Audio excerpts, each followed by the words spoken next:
नमस्कार, मैं संदीप तिवारी। अपने देश की आबादी लगभग 1.5 अरब है और एक फार्म आता है रेलवे का, वो भी ग्रुप डी का। उसमें अप्लाई करने वाले लोगों की संख्या, इसमें आवेदन की संख्या जो ऑफिशियली रेलवे से रिकॉर्ड की गई, वो कल तक के आंकड़े 1.8 से अधिक थे, क्योंकि सारे आंकड़ों को अभी जस्टिफाई नहीं किया था रेलवे ने। और आज लगभग लगभग जहां तक हमें उम्मीद है कि 1 करोड़ 10 लाख के आसपास फॉर्म आवेदन भरे गए हैं रेलवे ग्रुप डी की इस परीक्षा के लिए। लगभग 32,000 से अधिक पोस्ट हैं। तो एक पोस्ट पर आप 300-350 लोगों के लिए, मतलब आप सोच सकते हैं कि एक पोस्ट के लिए इतने लोगों ने लगभग लगभग अप्लाई किया है। 1 करोड़ 10 लाख ये मामूली आंकड़ा नहीं होता है।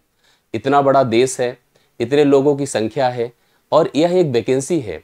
जो वैकेंसी अगर देखा जाए तो सबसे, अगर कैटेगरी की बात किया जाए तो ग्रुप डी सबसे लोअर कैटेगरी होती है और उस कैटेगरी के फॉर्म में लोगों ने अप्लाई किया है लगभग 1 करोड़ 10 लाख लोगों ने। तो बहुत बड़ा, मतलब जैसे अप्रत्याशित होता है सुनने के बाद कि आंकड़े 1 करोड़ पार कर गए। अच्छा, कई बातें तो हमें मजाक की तरह समझ में आती है, लेकिन कई बातें बड़ी सीरियस भी कर दी हैं। सबसे बड़ी बात तो यह है कि सरकारी नौकरी का जो क्रेज है मार्केट में, समाज में, वो आप समझ सकते हैं कितना बड़ा हो सकता है कि ग्रुप डी की परीक्षा के लिए भी इतना बड़ा कंपटीशन लोगों के सामने है। वो अभ्यर्थी जो इस नौकरी को बहुत मजाक समझ रहे थे कि आसानी से मिल जाती है, इसमें कोई दिक्कत की बात नहीं होती है, आप देख लीजिए 350 से अधिक लोग एक पोस्ट के लिए अप्लाई कर रहे हैं। ये बहुत बड़ी बात है, एक आसान आंकड़े नहीं हैं। हम लोगों को इसको मजाक की तरह लेना है तो अलग बिंदु है, लेकिन अगर हम इसे सीरियस लेकर चले तो हमें कई सारे प्रश्नों को की तरफ हमको ले जाते हैं, जिनका सलूशन हमें खुद से बनाना पड़ता है। सबसे पहले तो आप इन आंकड़ों की तरफ देखिए जो कि रेलवे ने ऑफिशियली हमें दिया है और वह हमें कल ही अपडेट हो गया था। आप देखिए यहाँ पर हमारे सामने यह रेलवे की तरफ से नोटिस जारी की गई, जिसमें बताया गया कि RRB wise number of the application submitted tentative दिया है। मतलब ये जो आंकड़े हैं पूरी तरह से अभी टेंटेटिव की कैटेगरी में रखा गया, इसलिए मैंने आंकड़ों की संख्या को बढ़ाकर आपको बताया है।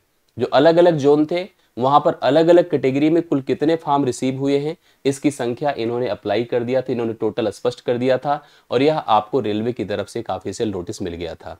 तमाम जो अलग अलग सोशल मीडिया है, तमाम अलग अलग तरीकों के आंकड़े जो प्रोवाइड करने वाले जो न्यूज चैनल्स हैं, उनकी तरफ से हमें यहाँ पर कल तक यह आंकड़ा मिल गया था कि 1 करोड़ 8 लाख 22,423 फॉर्म अप्लाई किए गए हैं। तो हम लोग इसकी संख्या को 1-10 के आसपास ही मांग रहे हैं। हम बात करते हैं अलग अलग जोन की।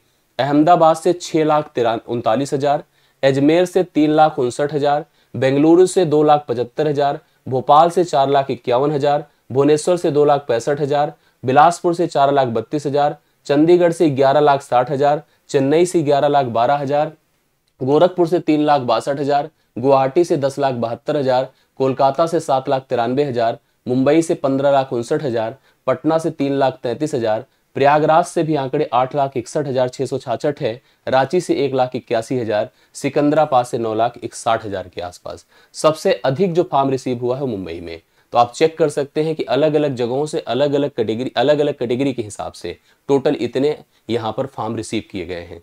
अब बड़ा प्रश्न आता है कि इससे हमें क्या, मतलब फर्क पड़ने वाला है, कंपटीशन बढ़ेगा कि नहीं पड़ेगा। तो ये तो ऑब्वियस सी बात है कि अगर फॉर्म जितने ज्यादा बढ़ेंगे उतना ही बड़ा कंपटीशन आपके सामने आएगा। तो क्या इससे हमारे सिलेक्शन पर प्रभाव पड़ेगा? बिल्कुल पड़ सकता है।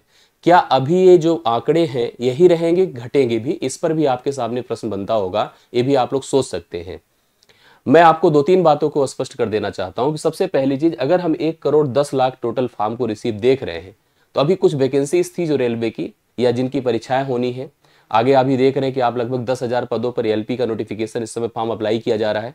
तो बहुत सारे लोग छटेंगे, ऐसी बात नहीं कि ये सारे लोग सारे के सारे कंपटीशन में रहेंगे। एनटीपीसी का पेपर होगा, उसका भी रिजल्ट आएगा तो बहुत सारे लोग उसमें भी छटेंगे। अलग अलग परीक्षाएं और जगहों पर अप्लाइड हो रही हैं, उसमें भी बहुत सारे लोग छटेंगे। लेकिन ये मान के चलिए कंपटीशन ठीक ठाक रहेगा, ठीक ठाक नहीं बहुत ही ठीक रहेगा। इस भर्ती को लेकर के जिसमें 32-33 हजार टोटल फॉर्म यहाँ पर पड़े हैं, 32,438 टोटल पोस्ट है, सॉरी। इसके लिए ये तो उम्मीद थी ही कि 60-70 लाख 80 लाख तो टोटल फॉर्म पड़ना ही पड़ना है, लेकिन ये लगभग आंकड़ा 40-50 लाख बढ़ गया। तो ये मतलब सोचने का विषय तो है ही।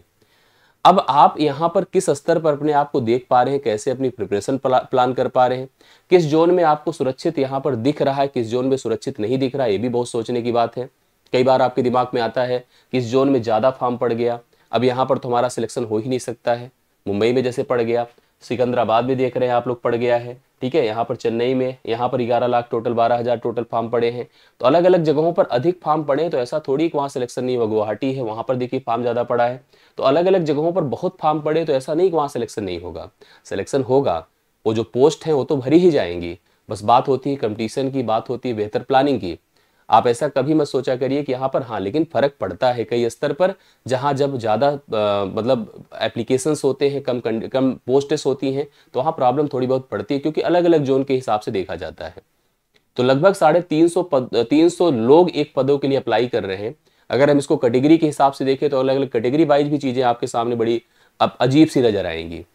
बहुत मैं तो आपको सलाह दूंगा, ये चीज़ें तो ओबियस सी होनी ही थी। तो आप इसमें बहुत माथापच्ची ना करें, क्योंकि ये र्यूमर बहुत अलग तरह से क्रिएट किया जा रहा है लोगों के साथ द्वारा, जिसमें आपको अलग अलग तरीके से डराया है, चीज़ों में परेशान किया जा रहा है। लेकिन प्रेशर लीजिए, बट बड़ा ही पॉजिटिव प्रेशर लीजिए कि हमें इस चीज़ को बड़ा ही मतलब अच्छे से टैकल करना है, इस सिचुएशन को फेस करना है और इससे अपनी प्रॉब्लम को सॉल्व करके आगे बढ़ना है। ये फॉर्म पढ़ने थे, फॉर्म पढ़े हैं। आप अन्य परीक्षाओं के लिए भी टारगेट, क्योंकि एक चीज़ और मैं आपको बता दूं, रेलवे ग्रुप डी में मुझे लगता है कि 18 से 40 हर वर्ग का लोग फॉर्म अप्लाई करते हैं। जो भी किसी भी स्तर की प्रिपरेशन कर रहे हैं उनको लगता है कि रेलवे का फॉर्म आया है, डाल दे, कोई दिक्कत की बात नहीं। 18 से 40 साल की उम्र है, हर स्तर की तैयारी करने वाले, इवन सिविल सर्विसेज की तैयारी करने वाले लोग भी इस फॉर्म के लिए अप्लाई कर देते हैं। उनको भी लगता है कि जब विभागीय परीक्षा होगी तो कुछ अच्छे पोस्ट हम लोग अचीव कर लेंगे।